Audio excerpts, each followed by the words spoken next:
Welcome to the week that was, but we mostly wish it wasn't, for the week ending July 18th, 2025.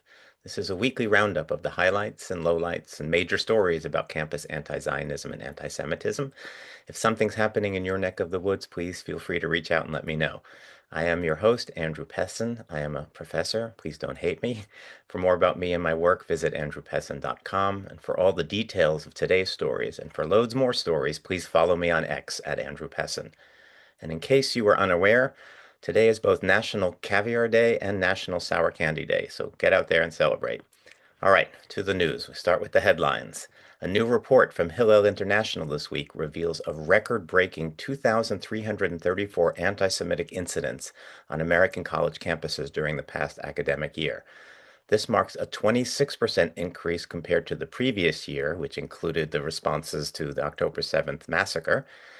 It represents nearly a 10 times increase from the year before that. On the plus side, the number of violent physical incidents, including threats, assaults, vandalism, and graffiti, declined by 22%.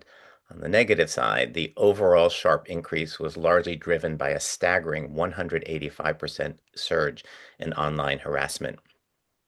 Meanwhile, Congress this week had an anti-Semitism hearing inviting the leaders of CUNY, Georgetown, and Berkeley to defend their campuses. The hearing generated loads of coverage, with Fox and New York Post describing them as Congress skewering the campus leaders, while the New York Times said that the leaders, quote, rejected Republican attacks. While this was going on, while CUNY's chancellor was in the hot seat defending his campus's record there, the school was openly advertising a year-long training program for student activists featuring a photo of a keffiyeh-wearing protester. Harvard, meanwhile, always at the top of the heap, projects that the combined financial impact of the Trump administration's moves against it, including research funding cuts, threats to international students, and raising the endowment tax, could cost the university up to $1 billion annually. The university president Garber announced that Harvard is extending its hiring freeze for staff and faculty and has instructed administrators at every school and department to start streamlining costs. Columbia this week, the other major hotspot, met with the Trump administration to finalize a deal of some sort. Lots of rumors flying around about the content of that deal and lots of criticism.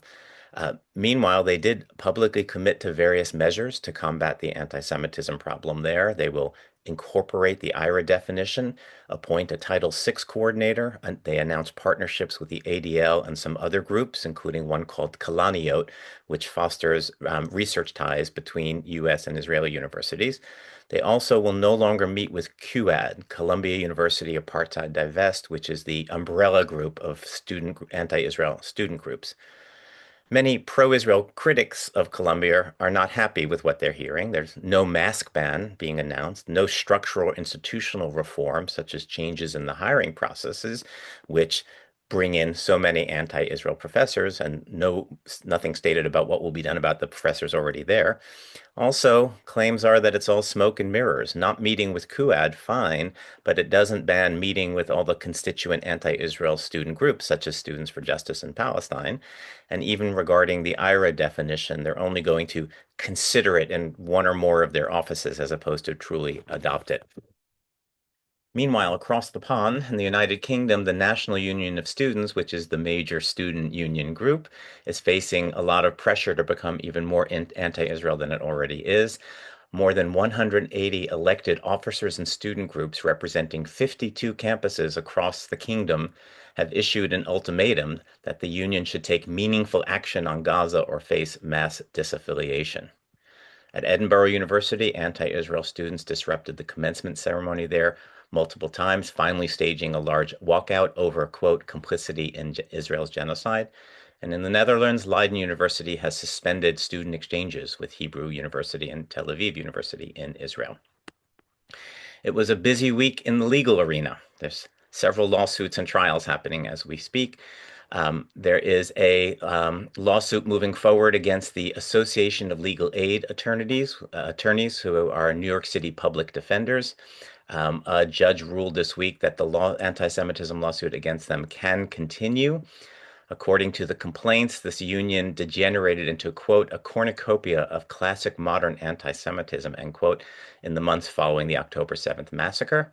Just weeks after the massacre, they passed a virulently anti-Israel resolution and then launched a smear campaign against Jewish members who opposed it, including filing ludicrous charges against Jewish and Zionist members to help encourage them to leave the Union. Although the anti-Semitism lawsuit can continue, the judge did also rule that the anti-Israel resolution itself is protected political speech, protected under the First Amendment, and does not violate anti-discrimination law. Meanwhile, the ongoing trial is actually close to wrapping up. The plaintiffs are the American Association of University Professors, once a storied, respected group, but has become quite anti-Israel in recent years, along with the Middle East Studies Association, openly anti-Israel for many years. They filed suit against the Trump administration, trying to prevent it from deporting non-citizen students who are involved in anti-Israel activism on their campuses. So that trial is wrapping up. The judge did declare this week that lawfully present non-citizens likely have First Amendment protections, so they're permitted to do their anti-Israel speech. The judge said anti-Semitism may be repulsive, but it's not illegal. It is protected under the First Amendment. He also said that in order to find that someone has supported Hamas, it has to be more than just criticism of Israel or support of Palestine. In the K through 12 arena, also very busy these days, and a lot of attention is turning to that arena lately. The backlash to the National Education Association resolution continues. Last week, you'll recall, the NEA passed a resolution severing all relations with the Anti-Defamation League, the ADL, and including refusing to use their data documenting anti-Semitism. This week, some 400 Jewish institutions signed an open letter condemning the NEA for that resolution. It's worth noting that J Street chose not to sign that letter. Meanwhile, in Canada, a new federal report documents a sharp rise in anti-Semitic incidents against children in schools, with some true horror stories. For example, a 6-year-old child's teacher told her that she was only half human because one of her parents was Jewish.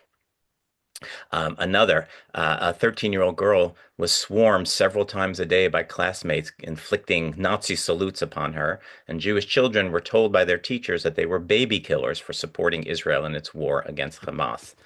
More than 40% of the reported incidents involved Holocaust denial, assertions of excessive Jewish wealth or power, or blanket condemnations of Jews. There were some naughty professors in the news this week. At Georgetown, a well-known anti-Israel professor who had recently tweeted encouraging Iran to target U.S. bases with missiles, was removed from his position as department chair and apparently put on some form of temporary leave. And meanwhile, an Albany Law School professor openly called for the elimination of Israel. We close with some off-campus shenanigans. And again, shenanigans is not the right word there. Spain, a new report documents a 320% increase in anti-Semitic incidents in 2024. And in New York City, Comptroller Brad Lander, who supports mayoral candidate Mamdani, has apparently withdrawn tens of millions of dollars of investments from Israel bonds, prompting the mayor to demand answers as to whether he is indeed illegally following BDS, the Boycott, Divestment, Sanctions movement. Well, that's the news. Tune in next week to see what next week shall bring. Again, I'm your host, Andrew Pessin, and hoping everyone manages to keep it together until next time. Now go out there and have some caviar and sour candy, although probably not at the same time.